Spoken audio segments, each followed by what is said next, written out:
L'ambition de l'actuelle stratégie nationale de développement durable est de promouvoir une économie verte et équitable qui donne aussi sa place aux dimensions sociales et humaines. Dans le Nord-Pas-de-Calais, l'initiative des Bio-Cabas répond à ces objectifs. C'est un système de paniers de produits bio fournis par les agriculteurs de la région et distribués par abonnement. Mais en plus de soutenir le bio, il s'intègre dans le secteur de l'économie sociale et solidaire. Située à Wavrin, cette petite ferme fait partie de la coopérative de producteurs locaux Nora Bio. Maraîcher en bio depuis 25 ans, Benoît Canis s'est lancé dans la production de Bio-Cabas, motivé par le désir de vivre de sa production tout en respectant une éthique de travail. On a voulu que ce soit collectif en disant que c'est intéressant de travailler à plusieurs producteurs, de se partager les productions, de se compléter sur les compétences techniques des uns et des autres. Donc toi, tu es meilleur en poireaux, toi, tu es meilleur en carottes, tout ça, voilà, on s'arrange. Tous les ans, on se rencontre et puis on décide de qui, en semaine 5, en semaine 6, va faire quoi. Et voilà. Donc de remettre du lien entre les producteurs et d'assurer collectivement, en solidarité, un panier qui soit le plus chouette possible pour le consommateur. Réunis depuis 1998, les producteurs de Nora Bio ont initié le projet des Bio-Cabas en 2002. Les prix sont fixés à l'avance et ce débouché planifié les aide à s'organiser. On sait ce qu'on aura dans le panier en octobre. Et donc on peut mettre en œuvre les cultures, on peut mettre en œuvre le temps de travail et on sait en termes de revenus qu'on aura un pourcentage de notre chiffre d'affaires qui sera réalisé grâce au Bio-Cabas de manière sûre. Après la récolte, direction les locaux de Nora Bio.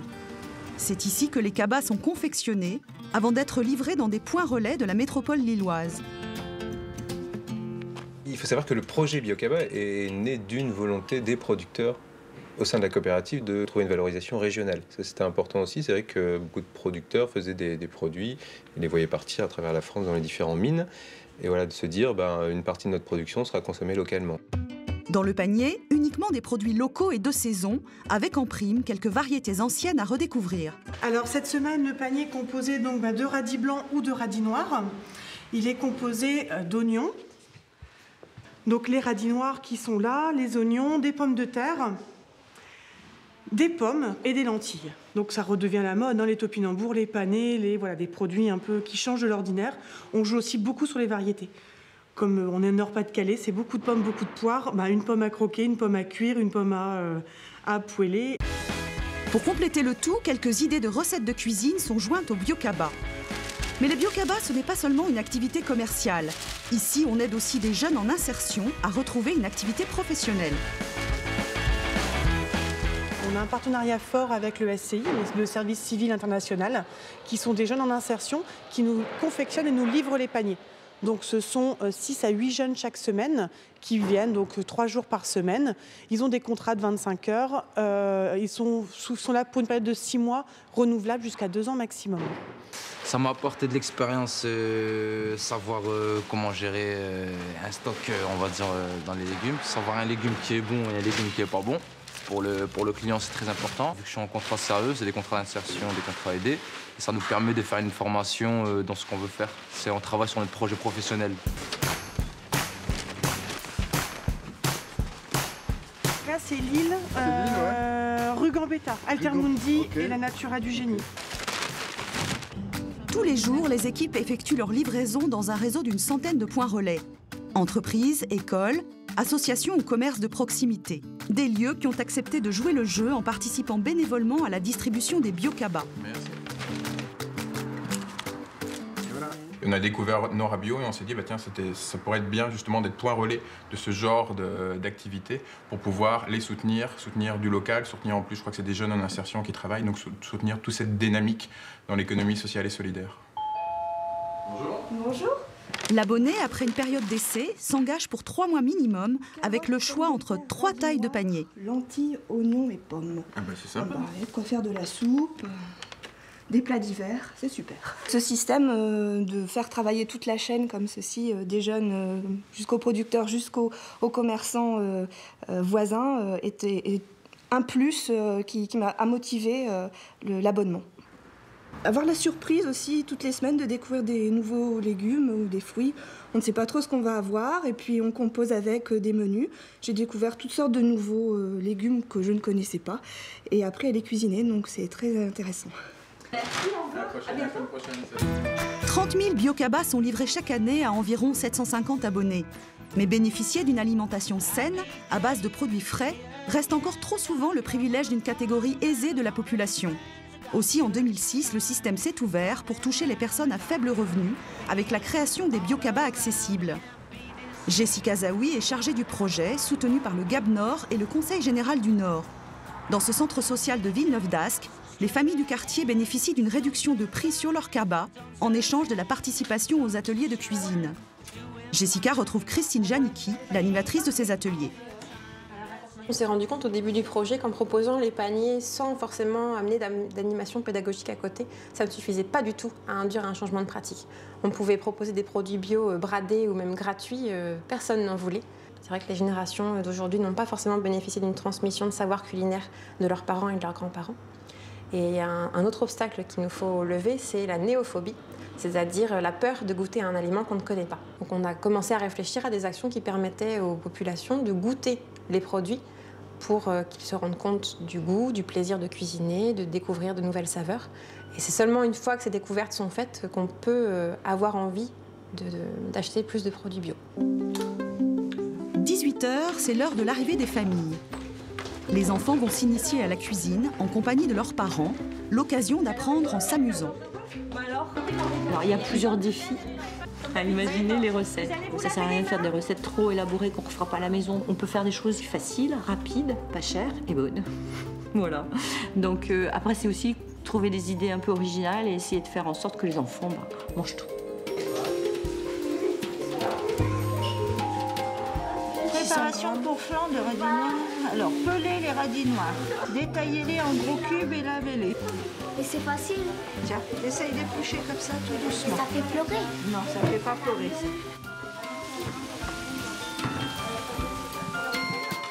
On cuisine, après on cuit, après on met tous autour d'une table et on mange. Tu as déjà goûté à ça? Non. Bah, on est venu pour ça, non?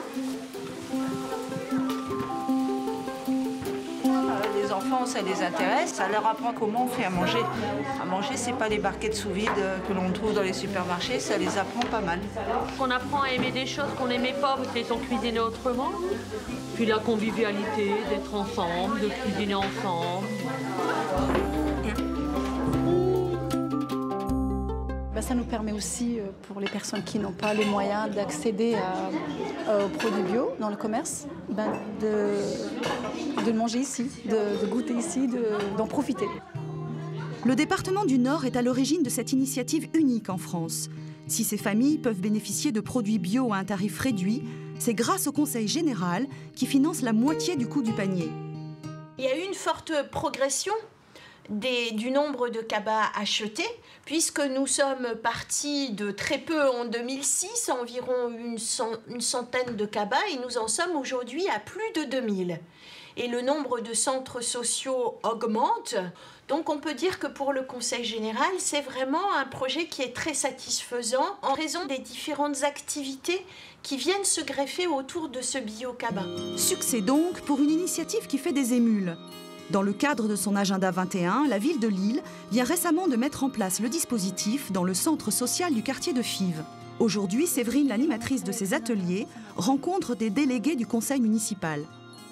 Le troisième plan de développement de l'économie sociale et solidaire, qui est le plan actuel que l'on a voté au niveau de la ville, il vise à être au plus près des habitants dans les quartiers pour répondre à leurs besoins. Et on a mis en place, dès l'année dernière, une grosse campagne qui s'appelait Équitable au quotidien, qui visait à pouvoir apporter la preuve par l'exemple aux habitants que le bio, c'était possible. Il y a 2 ans, pour moi, il n'était pas possible de mettre un atelier en place parce que c'était pas la préoccupation effectivement première des habitants, notamment des habitants du quartier de Fives. Aujourd'hui, lorsqu'on leur parle effectivement du bio, ils y voient les saveurs, le goût, la santé. Enfin, il y a plein de petits mots qui se sont raccrochés au bio qu'ils n'utilisaient pas il y a 2 ans. Parce Avant de se lancer, l'animatrice a reçu une formation de 3 jours organisée par le GAB Nord, le groupement des agriculteurs bio du Nord-Pas-de-Calais. Au programme, sensibilisation à l'agriculture bio, découverte de Nora Bio et des Biocabas, et formation aux techniques culinaires et d'animation. Le partage d'expérience justement avec un centre social de Villeneuve-d'Ascq m'a permis effectivement d'accentuer ma motivation et de le mettre en place rapidement. Presque une dizaine de centres sociaux nous ont signifié qu'ils étaient volontaires pour faire cette formation. Aujourd'hui, 7 ont été formés, 4 ont vraiment lancé l'action et une cinquantaine de biocabas par mois sont distribués. C'est l'implication de tous, producteurs, centres sociaux, commerçants et partenaires publics, qui rend possible l'existence des biocabas accessibles. Une initiative modèle qui donne du sens au développement d'une région, avec le soutien de son économie, l'aide à l'insertion, le renforcement des liens sociaux et l'accès de tous à une nourriture plus saine.